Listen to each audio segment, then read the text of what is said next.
Well, g'day and welcome to beautiful Seaforth Beach. It's a bit windy, so I hope the sound's okay. So, in making a video, I always try to make one that I think might be useful, and usually I'll use something that's happened to me personally, finger on the nose, that has shown up during the week that's given me an opportunity to remember perhaps a principle that I like to employ and put into practice in my life to help me stay in peace, or maybe a situation that seems to be unresolved or something, anything really. I mean, life is life. And this week I had a situation where I found myself offering someone help and it was turned down, not necessarily because they knew what they were turning down, but probably because they didn't. And one of the things that always sticks out for me is trying to help people who aren't actually asking for help. And so in that situation, all you can do is keep your finger on your nose and take responsibility for your own thoughts about whatever the situation is. It's an idea of self-forgiveness for that relationship, so that you yourself can be free of it. How that transfers down the track to the other person or not doesn't really matter, but there's not much point in flogging a dead horse, so got a couple of joggers. Come on, knees up. Not much point in flogging a dead horse, and you just kind of move on. It's like Jesus says in the Bible, if you're acting as, let's say, your brother's keeper or as a minister, and somebody's not open or reciprocating in the relationship towards what you're offering, dust off your sandals and move on. And that can be a hard thing, especially if that relationship carries an emotional loading for you, if it's family or close friends or something like that. But literally learning to trust, learning to have faith and be miracle-minded about the situation, to not only help to restore your peace of mind, but to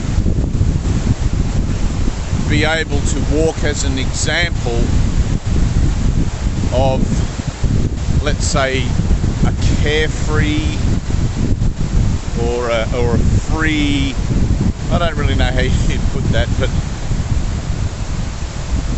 anyone who's ever worked in the mental health field, especially government funded, will know how frustrating it is trying to get anything done, trying to help anyone, which is why I like to work privately, and I don't charge anything for my counselling, by the way, if you want to call it counselling.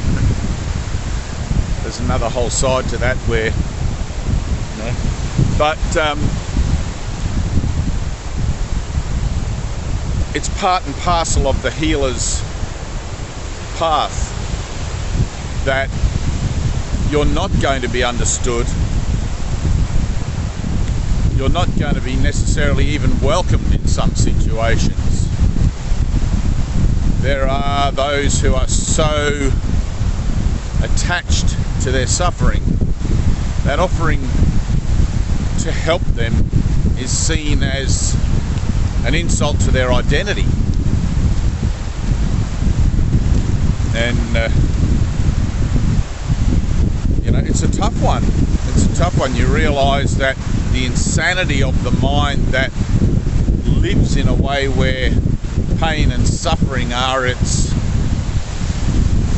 primary focus, as a way of upholding its own identity or place in society or in a family or whatever, it's really tough to grasp and really tough to deal with. But I'm sure everybody has that one person in the family who's the hypochondriac, or the sufferer, someone who's always got tales of woe. And I laugh as I say this because my vessel appears to be aging and getting older, etc., etc. But you always find that it's older people, you know, retirees and that, who are always complaining about their joints and their hips and all that sort of thing. And I have a with this vessel, I have a back complaint that happens sometimes. When it goes out, it's very painful, and you can hear me whinging from the other end of the house. But there's an element of miraculous mindedness in there, or miracle mindedness even in there, wherein I just let it be what it is now and know that it will pass. You know, that old saying, this too shall pass. So, and it does. But to use it as a way of life, to, what would you call it? Put a trophy on your head for who can be the best sufferer, or you know, it's like, man. And I'm sure that if you're listening to this video now, that you're probably, you know, a little bell's going on or a little light bulb's going on, and you're going, oh yeah, I know people like that. Or maybe you've even been like that yourself, until you finally give yourself a good kick in the pants and like snap out of it. And I remember there was a point where in my own life I didn't want to have those sorts of conversations anymore. I wasn't interested in talking about how hard the world was, or how tough life is, or what happened on the news. And there's always something happening on the news, because the nature of the world is denial of unconditional love. And if you doubt that, I mean, ask yourself, what is unconditional love? Have I ever had a relationship that's reflected back to me true unconditional love? You'll always find in this place that there is some kind of caveat. Well, I love you, but if you do this or do that, it's not unconditional. There's no hope of it. You know, to live unconditionally here, you would have to see everyone with true empathy, and to see everyone as completely equal, which is great in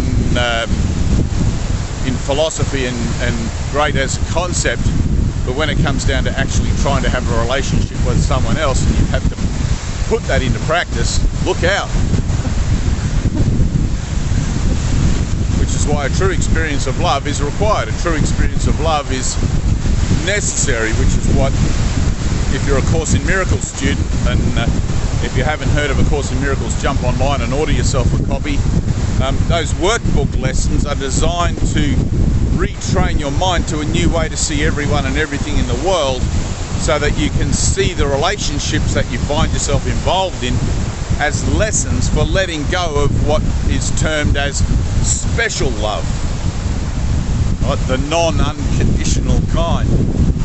And I'm not saying everybody's going to go out there and just have an incredible fuckfest, and we're all going to, you know, relive the fabulous 60s. But as a personal point of reference with my relationships in the world, let's say, within myself, I've kind of reached a place where I don't have any attraction to anything specific or special about anyone or anything, and whatever comes and goes, and I'm not concerned about it. And I don't have any rules for it, and I don't have any obligations that or expectations of it. You know, it's really kind of beautiful. So it's taken quite some time to get there, and it's one of those things that I guess you go on the journey as far as you're willing to be led. And I've followed my inner guidance with many relationships and many situations, using the principles and the workbook lessons of A Course in Miracles as a backdrop for decision making and everything. And that's where I find myself. I feel like within myself that I'm completely free as I was created. It's a beautiful feeling. I don't feel like I'm part of the world, I guess. I'm in the world but not of the world. I guess that's a biblical line most people will relate to. If you're a biblical person, in the world but not of the world. And that's where I find myself at today, in the world but not of the world.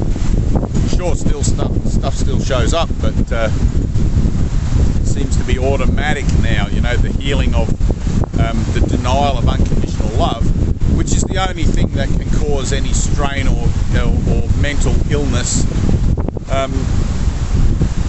It kind of gets taken care of because my mind has been retrained and is continuing to be retrained to look at things differently. And I like it.